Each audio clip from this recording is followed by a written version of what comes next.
365 Advanced Tutorials. Tutorial 15, Marker Style tab. On the Markers page, select a room.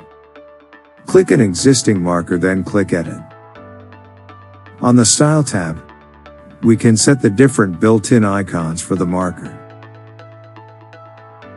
and set a custom icons library from the Icon Library page.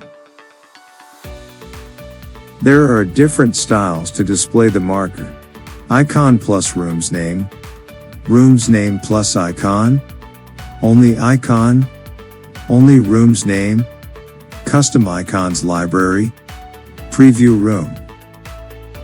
We can also set any type of tooltip like target room's name, target room's preview in a rounded shape, target room's preview in a squared shape, target room's preview in a rectangular shape, and set custom text.